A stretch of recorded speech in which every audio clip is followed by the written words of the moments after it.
का हेर फेर कहीं नहीं मिला, कहीं से एक भी पैसा नहीं मिला। अगर भ्रष्टाचार वाकई हुआ है तो इतने करोड़ों रुपए गए कहां? क्या सारा पैसा हवा में गायब हो गया?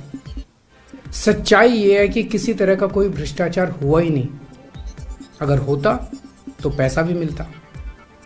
ऐसे फर्जी केस में आम आदमी पार्टी के कई नेताओं को इन्होंने अभी तक जेल में रखा हुआ है। किसी के भी खिलाफ कोई सबूत नहीं है, कुछ साबित नहीं हो रहा, खुलेआम गुंडागर्दी चल रही है, किसी को भी पकड़ के जेल में डाल दो।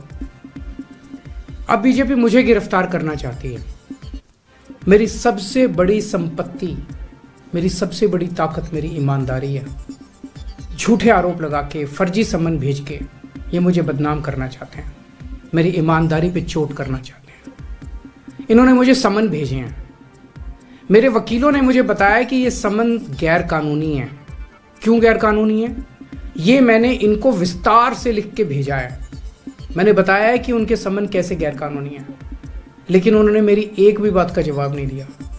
इसका मतलब उनके पास मेरी बातों का जवाब नहीं है। इसका मतलब वे भी मानते हैं कि उनका नोटिस गैर कानूनी है। क्या मुझे एक गैर कानूनी समन का पालन करना चाहिए? अगर कानूनी रूप से सही समन आएगा तो मैं पूरा सहयोग करूंगा। बीजेपी का मकसद जांच करना तो है ही नहीं। इनका मकसद तो लोकसभा चुनाव में मुझे प्रचार करने से रोकना है। ठीक लोकसभा चुनाव के पहले इन्होंने मुझे समन भेजा है। क्यों? इस जांच को चलते 2 साल हो गए। अभी ठीक लोकसभा चुनाव के पहले मुझे क्यों बुलाया जा रहा है? पहले क्यों नहीं बुलाया? सीबीआई ने मेरे को 8 महीने पहले बुलाया था। मैं सीबीआई में गया था, उनके सारे जवाब भी दिए थे। लेकिन अब ये लोग ठीक लोकसभा चुनाव के 2 महीने पहले मुझे बुला रहे हैं। तो बीजेपी का मकसद कोई पूछताछ करना थोड़ी है। इनका मकसद है पूछताछ के बहाने केजरीवाल को बुला लो और उसे गिरफ्तार कर लो, ताकि मैं लोकसभा चुनाव में प्रचार ना कर पाऊं। आज बीजेपी भ्रष्टाचारियों को नहीं पकड़ रही, बल्कि खुलेआम ईडी और सीबीआई का इस्तेमाल करके दूसरी पार्टियों के नेताओं को तोड़ के बीजेपी में शामिल करवाने का काम किया जा रहा है। एक नहीं, 2 नहीं, कितने उदाहरण हैं जहां किसी पार्टी के नेता के खिलाफ ईडी सीबीआई के मामले चल रहे थे या उन पे गंभीर आरोप लगे हुए थे। जैसे ही वो नेता बीजेपी में शामिल हुए, उनके सारे पुराने मामले बंद कर दिए गए या ठंडे बस्ते में डाल दिए गए। तो जो इनकी पार्टी ज्वाइन कर लेता है, उसके सारे मामले रफा दफा कर दिए जाते हैं। जो इनकी पार्टी में नहीं जाता, वो जेल जाता है।